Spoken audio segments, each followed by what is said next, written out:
Later cases have suggested that it has to be an actual attempt to overthrow the government entirely, and not just the operation of one particular law.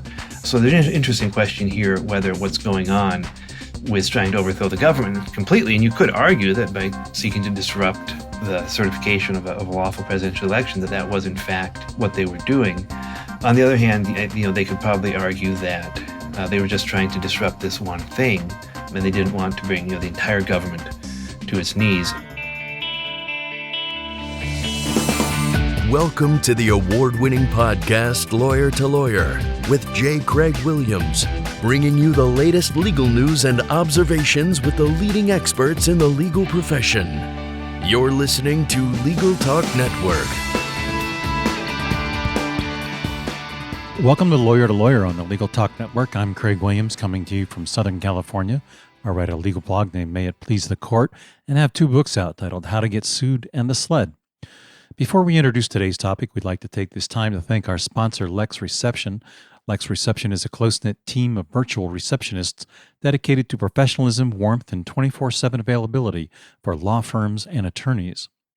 Sedition is defined as conduct or speech inciting people to rebel against the authority of a state or monarch. Through the Trump presidency, the word sedition has been used rather loosely by both parties to describe various actions that allegedly have crossed certain legal lines. For instance, Attorney General Barr suggested to prosecutors to file sedition charges against violent protesters in wakes of protests across the country. Today, on Wednesday, January 6th, as we're recording this, Congress is meeting to certify the presidential election results, and a number of Republican members from the House and Senate are challenging the Electoral College results in 4 states. And as we record this, pro-Trump protesters have stormed the U.S. Capitol, and the building is currently on lockdown as lawmakers were in the process of certifying those Electoral College votes in favor of President-elect Biden. President Trump is also under fire for a leaked phone conversation this week with Georgia's Secretary of State, where Trump requested that the Secretary of State recalculate and find some 11,780 votes, which have prompted Democrats to ask FBI Director Wray to open a criminal probe into President Trump. So are any of these actions considered seditious? And if so, what's being done about it? To discuss that today on Lawyer to Lawyer, we're going to be talking about sedition as it applies to the actions during the current administration, the legal line between sedition and free speech, and defining what is and what isn't sedition through several examples. To do that, our guest today is Carlton Larson, a scholar of American constitutional law and Anglo-American legal history from UC Davis School of Law. Professor Larson is one of the nation's leading authorities on the law of treason and is the author of books on treason, A Citizen's Guide to Law and the Trials of Allegiance, Treason, Juries, and the American Revolution. Welcome to the show, Carlton. Thank you. Happy to be here. Well, it's certainly an interesting day. We've got some activity at the Capitol building, but before we get into that, let's talk about what actually constitutes sedition. Sure. So sedition is one of those terms that has a very broad meaning. There's no actual specific crime called sedition in the United States Code. It has been the subject of various acts through American history. I'm sure most lawyers probably remember learning about the Sedition Act of 1918 in their free speech class, and of course the Sedition Act of 1798, both of which were directed primarily at utterances that were viewed as distasteful to the government. The closest thing we have right now in federal law is the seditious conspiracy statute, which requires some use of force to try to prevent the operation of the laws of the United States. What's the difference between sedition and free speech? I mean, certainly prompting people to overthrow a government and then doing so are two different things. Yeah, exactly. And so this was really sort of the birth of free speech jurisprudence in America, came out of cases arising from the Sedition Act of 1918, where people essentially argued, in various ways that the United States government was doing things incorrectly, and they were then prosecuted for sedition. And out of that, we kind of got the early dissent, the most famous dissent from Justice Holmes in the Abrams case, essentially arguing that yes, you do have a free speech right to advocate policy changes, even you can advocate the overthrow of the government. And eventually the Supreme Court came around to that. And so our current law is very speech protective, and to the extent that you can advocate even the violent overthrow of the government as much as you want, so long as it does not create an imminent danger of that happening and it's not likely that it happened. And that's from the Brandenburg case from 1969. So much of our free speech law has actually been developed in opposition to things like sedition acts. And how does treason slide into the whole equation? So treason is defined in Article 3 of the Constitution, and it's limited to levying war against the United States or adhering to their enemies, giving them aid and comfort. So that's actually quite a narrow definition. Levying war essentially limited to armed attempts to overthrow the government, and aiding enemies, is aiding foreign groups in time of war. So treason is a relatively narrow part of our national security legal framework, and so to the extent that sedition laws have existed, they've tended to sort of patch holes that the treason law would leave open. There's lots of ways you can undermine the country, even quite significantly, without actually committing treason. So we have laws, for example, on espionage as well, that catch some of those things that treason law doesn't. Right. And you wrote an article about whether it was seditious to plot to possibly harm Michigan Governor Gretchen Whitmer. What's your thoughts about whether that constitutes sedition? So there's an argument that under Michigan state law, that the people who plotted to do that, if they had carried it out, might have committed the crime of treason against the state of Michigan by levying war against the state of Michigan. That is, that they would attempt to use armed force in an act that would try to change the government and policies of Michigan. So had they actually done it, I think they might have even been subject to a state treason charge. Now, since they didn't do it, they were subject, it was only a conspiracy, then they couldn't be charged with levying war. It would only be conspiracy to levy war, and historically that hasn't been treated the same as treason. I don't know whether Michigan has a separate state sedition law that would reach something like this.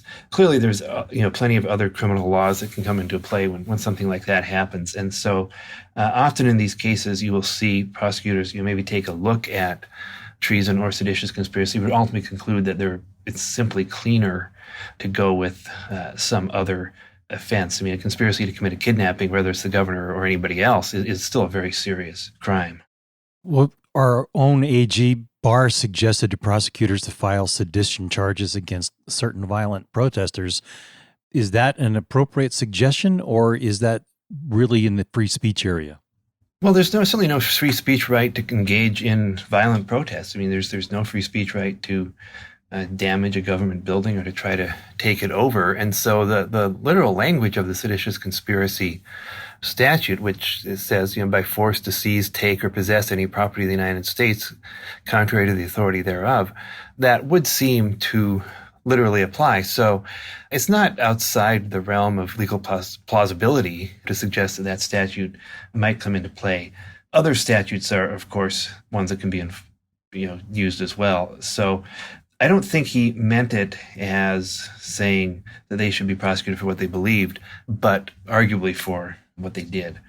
Right. Well, we have the instance today where there are armed protesters who have stormed the Capitol building. There have been allegations that they've planted explosives in the Capitol building and attempted to what appears to be take over a portion of the government. What's your thoughts about that? Where does that fit in our discussion? It's really quite extraordinary. I've had all kinds of questions about treason during the Trump years. I never really thought I would get to the point where we'd be asking this one, but here it is. I do think the protesters pretty clearly committed a seditious conspiracy. Again, there's language from the statute is opposing by force the execution of any law of the United States. They're clearly obstructing the Electoral Account Act and disrupting the actions of Congress. So I think at minimum, they could easily be charged with seditious conspiracy. There's a possibility that they may have even committed treason by levying war against the United States. Certainly that's how the framers, I think, of Article 3 would have viewed it. They prosecuted people for armed insurrections that sought to disrupt the application of a particular law. George Washington's administration protested the Whiskey Rebels, and John Adams's administration protested the Freeze Rebels, and these were people who had use force to try to resist federal tax law. So I think it's pretty clear if this had happened in the late 1700s, early 1800s, that it would have been prosecuted as an act of treason for levying war against the United States. Now, later cases have suggested that it has to be an actual attempt to overthrow the government entirely and not just the operation of one particular law. So there's an interesting question here whether what's going on with trying to overthrow the government completely, and you could argue that by seeking to disrupt the certification of a lawful presidential election, that was in fact what they were doing. On the other hand, they could probably argue that they were just trying to disrupt this one thing, and they didn't want to bring the entire government to its knees. So my guess is we would not see federal prosecutors bringing that charge. There's also the two eyewitness problem, which is a requirement for treason prosecutions that you have two witnesses to the same overt act, and that might be an issue in these capital cases. Two witnesses? Yeah. So Article 3 says for a treason conviction, you have to have two witnesses to the same overt act, meaning you have to have two people who have essentially witnessed it in person, and a recording of them doing it. So even if they're caught on video, is probably not going to be sufficient. Interesting issue. Well, how far does this seditious and the conspiracy to commit sedition stretch? I mean, we have tweets by President Trump encouraging wild protests today. Yeah, that presents a difficult issue because, again, I think the free speech issues come into play, and the issue would be whether Trump basically incited imminent violence in a situation in which it was likely to result in violence. And I think one could probably argue that both ways. I mean, I don't think he specifically used the words storm the Capitol, so that would probably be a bit of a defense on his side. On the other hand, in the circumstances, sort of an armed mob, and you're encouraging them to, at least get very close to doing something unlawful, and you're in a position to be very influential as the President of the United States, it certainly comes close. But my guess is, at the end of the day, a court would find there probably were free speech protections, but it would depend, again, precisely on what he said. And I try not to listen to the president all that much, so I didn't hear his exact words this morning. I can understand your reluctance.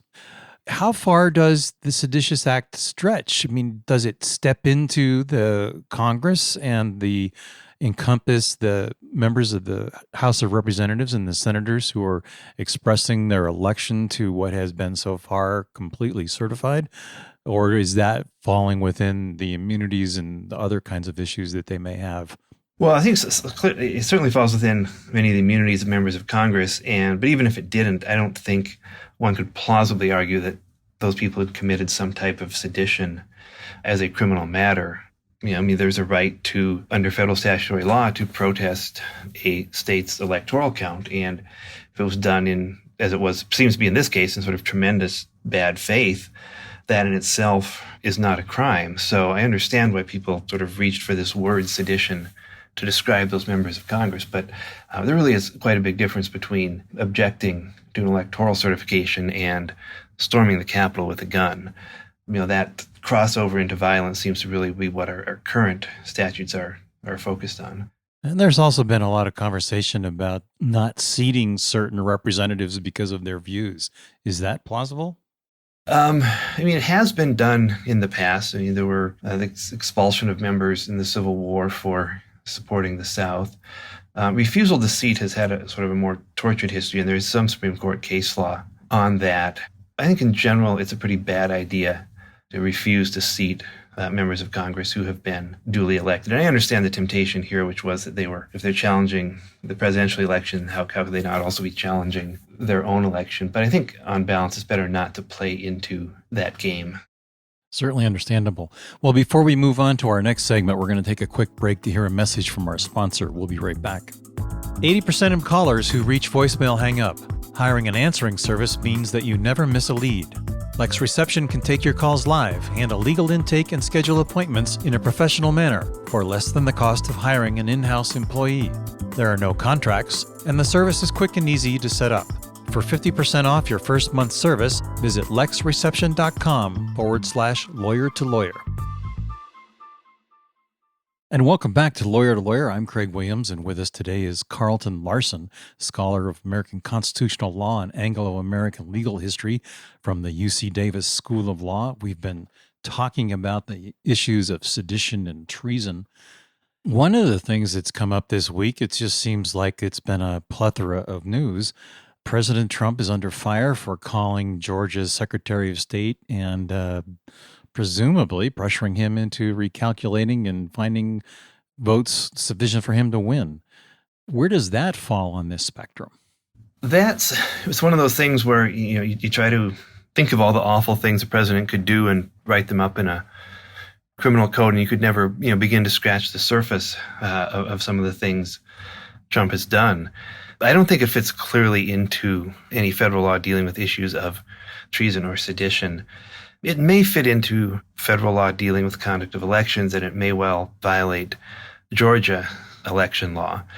There's potentially some free speech issues that may come into play there as well, and I'm not totally up to speed on how the First Amendment has been fleshed out in that context, but it does seem like there's at least potential liability under Georgia law, and that the Georgia prosecutors may be starting to take a look at that. Well, and we've had a couple of representatives who've asked for the institution of a federal bureau of investigation look into it. And I think that there's been some noise about the secretary or the prosecutor in Georgia taking some steps. So it's certainly something that we're going to be looking at.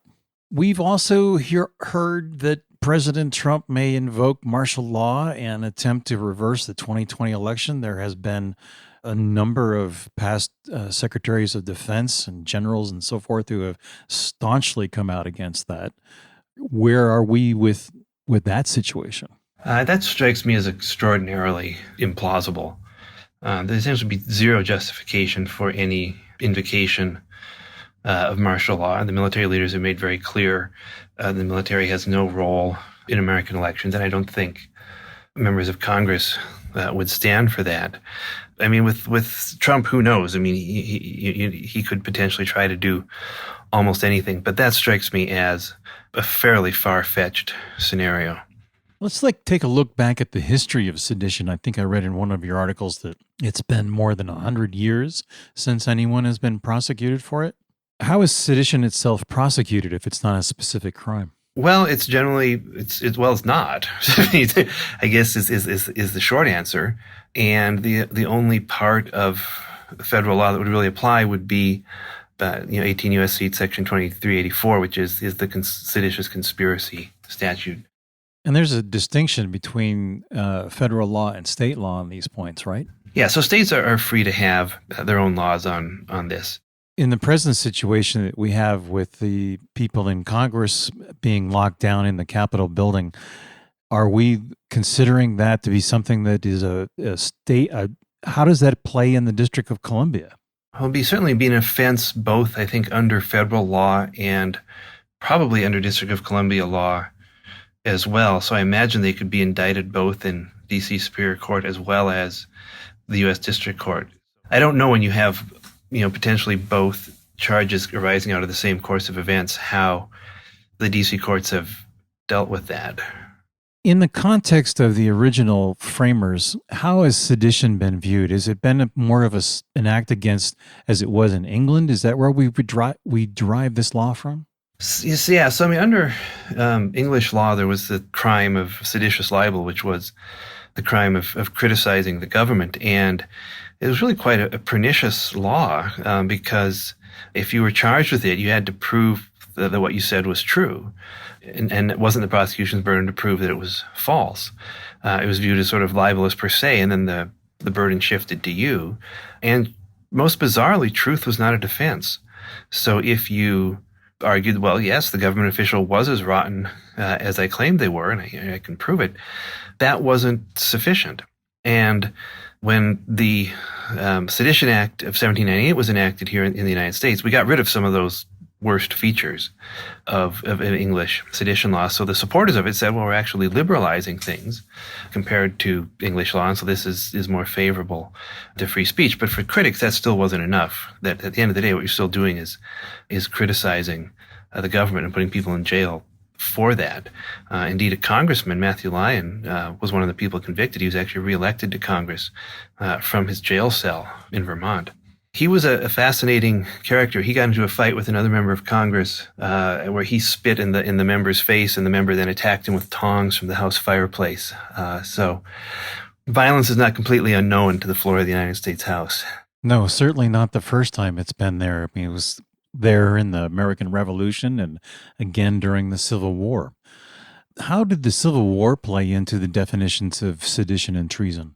So during the Civil War, there was essentially a new statute enacted, which essentially is currently under U.S. Code called rebellion or insurrection. And it says, whoever incites, sets on foot, assists, or engage in any rebellion or insurrection against the authority of the United States with laws thereof, or gives aid or comfort thereto, shall be fined or imprisoned for not more than 10 years. So essentially it was a sort of a lesser form of punishment than treason, which was a capital crime. And so that was something that was occasionally used during the Civil War. The big issue with respect to the Civil War was when it was over, whether to prosecute the leaders of the Confederacy for treason. And so Jefferson Davis actually was indicted, but his case eventually fizzled out and he received a pardon from President Johnson.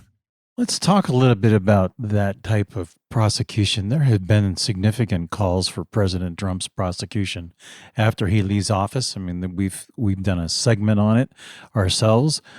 How does the prosecution of a president play into history, and what really are the considerations that we need to be thinking about? Well, I think there's two big issues that inform this, and in some ways they point in different directions. And so getting the balance right can be tricky. And the first is the basic proposition that no one is above the law.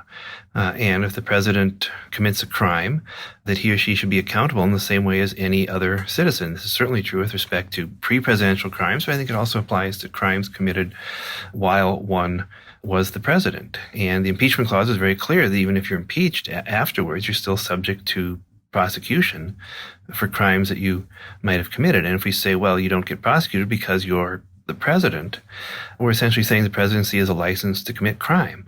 And that can't be correct in a nation committed to the rule of law. At the same time, you really don't want to criminalize what might be simply political disagreements. I mean, we don't want to live in a country where after every change of administration, the prior president is then prosecuted for crimes. And that becomes a big remit for the new president, is to go investigate the old regime and see what crimes they might have committed and hopefully send them to jail. I mean, that happens in other countries, and those usually aren't countries that we admire. So one has to be very careful that what you're investigating is in fact real crime and not just carrying out a political vengeance. And so getting that right, I think is going to be enormously important. Well, you've laid out your second book is really about treason that brings up the story to the present day. It kind of went through a very complicated background of it. Where do you come out on this? I'm not sure. And that's partly because I feel I don't have access to all of the relevant data, as to what crimes would be considered for prosecution, what, the witness testimony would look like, what the likelihood of conviction would be. And I think it's sort of very hard to say in the abstract, yes, there should be prosecutions for this, that, or for something else. I certainly wouldn't rule them out as a general matter, because I do think that the level of criminality in this president has really exceeded that of any other president by a significant margin. It has been an amazing ride. Would it be better for us, on the other hand, to pass laws to circumscribe the president's behavior and rein in some of the far beyond the bounds of normal president behavior? Well, I think there's certainly places where the statutes could be improved and where we could more clearly limit certain areas of presidential discretion.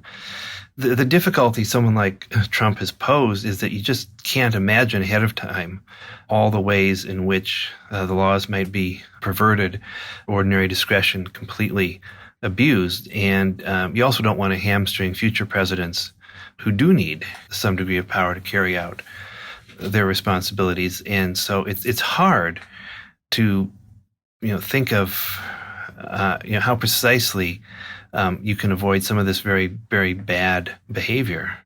Well, treason certainly is a capital offense. one of the worst violations of American law, and it's been used pretty liberally for the last 4 years. I think you commented yourself, it's been bandied about so many times. It's just about time for us to wrap up with and get your final thoughts along with your contact information. So I'd like to give you this opportunity to take the floor. Okay, sure. Well, if you're interested in learning more about treason, my book is on treason, A Citizen's Guide to the Law, and it's written for non-lawyers, but also I think, for lawyers as well, who will find a lot in here. It's not a subject anybody studied in law school. And so I think there's a lot that is interesting, a lot of fun stories from American history. And my first book, The Trials of Allegiance, Treason Juries in the American Revolution, is about how treason was prosecuted during the Revolution, including the strategies that the lawyers undertook in selecting juries and conducting the trial. So I think it's a book that many lawyers will find of interest. And if you want to learn more about either of the books, my website, www.carltonlarson.com. Well, thank you very much, Carlton, for being on the show today. It's been a pleasure.